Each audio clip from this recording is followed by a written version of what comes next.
Hi, everybody. Welcome to part 4 of our interview with Peter Joseph, who wrote this book, The New Human Rights Movement, Reinventing the Economy to End Depression. Fascinating book, fascinating conversation. So that's a hard concept. That's such super hard concept for people to wrap their minds around because it's never been seen anywhere before. Well, but except before the Neolithic Revolution. Right, right. So where the value systems were very communal, the value systems were sustainable. You know, to the extent that you want to talk about the solutions I propose is definitely a rabbit hole. Yeah, okay. I want to talk about the solutions. Okay. Go ahead. So the 5 things, as I mentioned. So automation. Let's stop this. This tension. We should be moving to automate everything as fast as possible. I find it offensive. I go to a restaurant these days and I see the most amazing person, the most amazing culmination of the history of the universe, the nervous system, the human being, the most complicated thing. This end peak of entropy, and they're waiting on you. This amazing brain, and they're sitting there waiting on you like a slave. It's an offensive thing to even occur at this point in time in the 21st century. Nobody should be doing this. They're wasting their lives and their potential. You know, people, they retire now and they die soon after because they don't even know what to do with themselves. Yeah. They've been so destroyed and bankrupted, their creativity just ruined by the process of market slavery, which is effectively what it is. So automation needs to be put forward deliberately. Go on, I'm sorry. So how are you going to, when you go to a restaurant, how are you going to get your food? You automate it. It's very simple. Just like they do in San Francisco now. They have these systems in Japan. They do them now. There's always going to be some kind of oversight with any system. There's management that's important, but the more efficient you become with the development of systems technology, like in a big factory, like a shoe factory, these people aren't. They're making 300 shoes an hour, right? And they're not sitting there doing it. They're watching and managing the machines, and they're making sure the system is working, and then they take proper action. And I think that's kind of where the roles of humanity will end up in the future, which doesn't necessarily need to be paid for either. You know, in domestic economy, people do tons of things, billions and billions of dollars a year. Women, men do in their homes. They do it because they want to survive. They do it because it's their world. And this is the way it extends out to the rest of the society and the community, which leads me to say localization. So we have globalization. So I talked about automation. Let's go to localization. We have globalization, this blight. The food you eat every day travels about 2,000 miles before it hits your plate. Yeah. That's a preposterous. Right.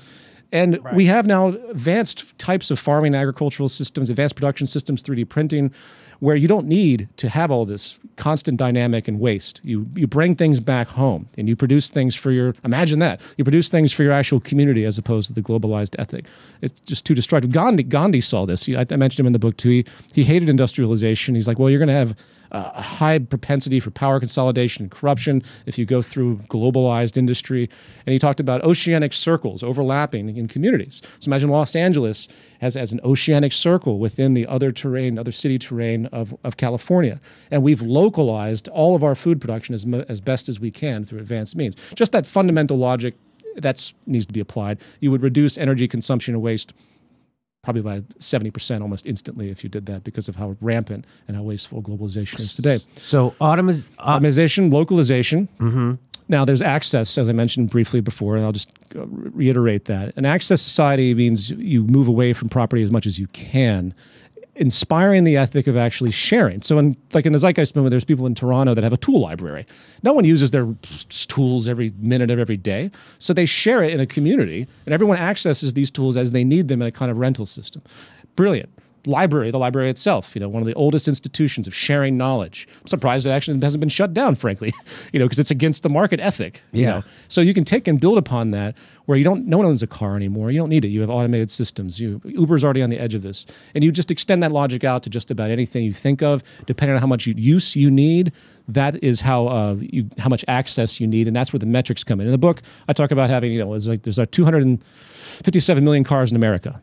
But yet the people only use it about 5% of the time as far as the ownership of an individual vehicle, which means, if I remember correctly, only about 25 million cars are actually needed to assist anyone moving around in America. So if you create an automated system to do that, that's a 1,000% decrease or whatever of how many cars you're actually producing. Incredible sustainability potential right there. It's antithetical to the market, of course, because the market wants you to buy more and more and more. So anytime you move towards a conservative ethic, anything where you're trying to do that, you're slamming up against the entire driver of so-called progress, which is this incessant need to buy and consume. So that's another aside. So access, automation, localization. Okay, now this is a big one, open source. Open source in the intellectual community has been a godsend in their view. People open source things, they share it amongst the community digitally. Everyone can contribute to the development of a given idea, whether it's a good or a software, as is most commonly practiced. So open source means to someone like me, meaning that if a company like Apple, which they don't open source, correct? No. That's a bad example. So another company, explain what that means. Well, like open Tesla source. open sourced. So what does that mean? It means he releases all the blueprints and the design information. Now, that's a very specific thing. And why would you do that? Well, for his reasons, there's a couple reasons for that aren't as altruistic. But you do that because if you share knowledge, as we've talked about prior, you get more minds working on a given problem, and you're going to have more rapid progress, as opposed to sitting on a board. So imagine all the cell phone companies, how many there are. Instead of this constant warfare of, let's design the cell phone with a little button here that does this. Oh, and that other company says, oh, I saw that button. Let's put that button on our thing because people seem to like it. And you have this back and forth, this wasteful back and forth that's constantly mimicking and creating new things and constantly one-upping itself. And everyone's wondering whether they should spend another $1,000 on another iPhone the next year. Instead of you do that, you open source it and you let people go on digitally and design this stuff directly. Because with CAD, 3D engineering, and other programs now, you can crash cars digitally and have virtually the exact same effect because of how accurate the replication software is. So you can test these things. Open source would destroy the entire corporate industry if it was done properly. Imagine a world where you say you're interested in a microphone. You're like, I need a new microphone. I like you go into a website and you are able to look at all the existing designs, but you have a background in engineering. You're like, well, I don't like any of these. These aren't accomplishing what I want. So you go in and you actually start to design it yourself. You open source that. Everyone else sees what you're doing. And through AI systems, which are already out there as well, that can do certain things to correct analysis that people are putting in. For example, AI systems can now design cars and stuff like that. Artificial intelligence systems. That's kind of where the future rests in terms of really good decision making, because they can take into parameters more rapidly than humans can. But when you have a bunch of people designing something, and then eventually you end up with the most advanced cell phone possible at that point in time, period. Because everyone's input democratically is in there, and it's correlated, it's combined. So in this world, you end up with a democratic economy where people are engaging in building, and then what happens? Where does it go? And that's where 3D printing advents are coming to fruition. So imagine instead of globalization where you have corporations stretched across the world, you come back to localization once again, and you're using advanced 3D printing systems. And here's what's going to happen. There's our Buckminster Fuller coined a term called ephemeralization, and it means more with less. If you look at the whole of human society, we're constantly being able to increase our productivity and efficiency with less and less resources. So the first computer was gigantic, weighed tons, enormous amounts of power. Now this chip in your phone is 1,000 times more powerful. It's almost non-existent how small and light and how much power it takes. That's called ephemeralization. Jeremy Rifkin came up with a similar term I want to present called more with less, or zero marginal cost. So if you have a machine that produces, say it costs $1,000 and it produces its first good, that first good technically costs $1,000, all things being equal. The second good, $500. The second good, $250, and so on. Eventually, if you have a machine that's robust enough, you end up with zero marginal cost. It doesn't cost anything to, say, make a book or to output even technology, because we've become so advanced and efficient with it. So what you're going to end up having, as far as I'm concerned, is a democratic economy where people are designing in open source constantly online, creating the goods that we all share. And then when they get manufactured, we have very specific 3D manufacturing systems that are localized in regions to produce those goods. Because with that ephemeralization process, you will eventually have systems, mark my words, that will not only produce cars, they will produce televisions, they will produce computers, they reverse any kind of engineering, electronics, that you can think of, because that's where it's all leading down to. Not to use the ploy of Star Trek, but remember Star Trek had the replicator. When it comes to, and again, that's a sci-fi fantasy, but when it comes to, let's say, molecular engineering, I guarantee you a laptop will be 3D printed within the next 5 years. Someone will develop the technology that has enough interdisciplinary, so to speak, capacity where it can build the chips and everything else in one swoop at zero marginal cost. I mean, we're already almost there. Look how cheap laptops are, just by the general force of the market through mass consumption, right? Because that's how things become cheaper. I buy Macintosh, so I have no idea. But still, doesn't matter. It's Good really point. expensive. Yeah, Apple's exactly. really still, they've made it still expensive. So anyway, So let me go. So we go automation, localization, access, open source. And then the final thing is real fundamental. It's just how we network information together. We don't actually track anything, as I said earlier. So the Internet of Things, the idea of connecting all your devices to the Internet, and yes. which I don't quite know the merit of connecting your toaster or your refrigerator to the Internet, but people are doing it. But that's just pop culture stuff right there. But what that actually sets the groundwork for is an ability to, in real time, know exactly what your society is doing economically. You track it in a very fundamental sense. In our economy now, money is transferred. You buy things, and this metric is slowly generated, literally over months. And the reports that people in the Federal Reserve or the Treasury or the U.S. government or any of those economic entities, they get that stuff months late. Like, it doesn't mean anything. Right. It's not important information at that point. These numbers that we get about unemployment, that's really old numbers, actually. Yes. So when you have the Internet of Things and digitized network feedback, you have literally a consciousness for a society, a country, or a planet where you actually know what you're doing. So what does that mean? Oh, well, we're producing this good, and we're running out of timber in this area. Let's check to see instantly if we have other areas that have a surplus, meaning that they're regenerative and we're not depleting. And then suddenly you have things that are going to self-regulate our society so we don't self-destruct, something that we don't have the discipline to do now because of the drive of the market force, the drive of overconsumption and so on. Does that make sense? Yes. So we need all that. I mean, it's fundamental economic principles that I'm putting forward, but how you put them together is where people need to start be thinking more so. And if you if you came close to having that actually implemented, they would kill you.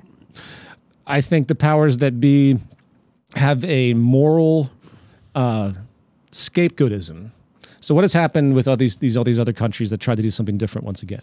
What do they say? They say, oh, well, they're just they're human rights abuses. Cuba did incredibly well with its embargoes, even after the collapse of the Soviet Union. Right. Cuba was able to work with what it had, to build industries, to take care of its people in a way the United States can't even do it, because it had a fundamental ethic of working with what they had. And what do? Cuba is basically a cult, is the way they present it. Oh, and then the anti-oppressive forces, and oh, how dare they not bring in the free market, hence that free word that always pollute everything as though it actually means that. So, all the history, and that's what troubles me greatly, is I think some country eventually will follow these principles, similar ones. I don't claim to have all the answers. It's just logic to me as far as where we're headed. And someone will try to go off the grid, like a house does, and say, we're done with globalization. We're done with all you people. We're going to do something different because we know we need to.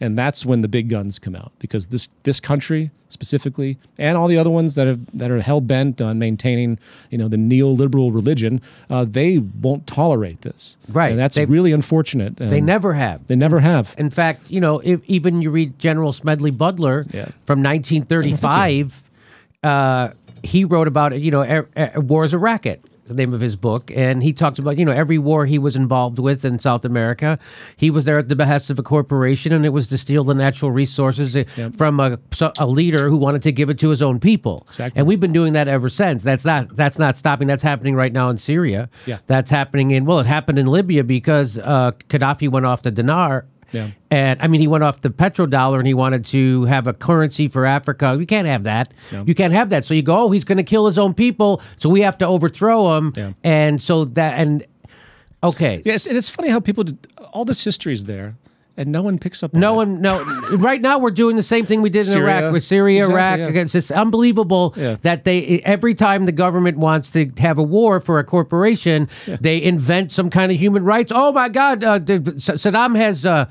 has rape rooms, so we have to go replace them with American rape rooms, because which is what we did.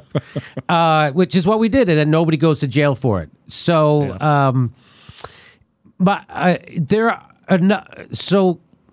I think a real concrete way to fight back against this quote-unquote free market capitalism, which is wrecking the earth, not environmentally and all that. Professor Richard Wolff says democracy at work, co-ops, right? So that brings that takes that totalitarian nature of corporations out, and then workers get to decide. What do you think about that idea? I agree with it in the microcosm of it. I think it's great. There are people in Europe and the United States that have been doing it, but it takes a certain kind of community to pull that off. It also takes a competitive benefit where you can maintain that type of egalitarianism against other corporations that don't. See, this is the problem of the competitive system. When people try to do something good, it tends to make them less profitable, generally speaking. It tends to influence how much market share they're going to get. And it's the same argument I use, people that talk about green entrepreneurialism or green capitalism, or, the companies that come forward and they try to not use slave manufactured textiles or chocolate or whatever. But in order for them to do that, they have to basically increase their prices. And that's where the whole moral debate of voting with your dollar comes forward and so on. And all of that stuff is good, but I think the real problem is if you have a cooperative that does that, you're going to be susceptible to the ruthlessness of all of your competing industries, and I think it's why it hasn't really persisted. It's the wearing away that people realize that they have to maintain more of a cutthroat, hierarchical, and stratified, and any unequal type of profit sharing in order to make it work. That seems to be why this hasn't taken hold. Remember that idea goes back 100 years. Yes. People were talking about that long before Karl Marx. Right. So and the question is, why hasn't it become more popular? And it's because it really goes against the natural grain of the system, and it's hard to maintain stability if you're going to operate that way. Unless you're a small company in the Midwest, you don't have a lot of competitors, and you're willing to build a kind of a lo-fi, so to speak, communal corporation. But I have a very hard time believing that that's going to take root and somehow change the system. I'm all for it. I'm all for it, but it goes against the grain. Our next live Jimmy Dore show is July 1st in Portland, Oregon. There's a link for tickets for all of our live shows right there. And if you can remember, please take a moment to make sure you're subscribed to the show. It only takes a second. You probably think you're subscribed, but you probably aren't. Just make sure you're subscribed. Click that bell so they send you a notice when we drop a video. Otherwise, they won't tell you. And if you become a premium member or a Patreon, we give you hours of bonus material every week. And we do a live chat every Saturday at 2 p.m. Pacific time where you can ask us questions and we'll answer them. Plus, we're on Steam It. We're steaming it right now.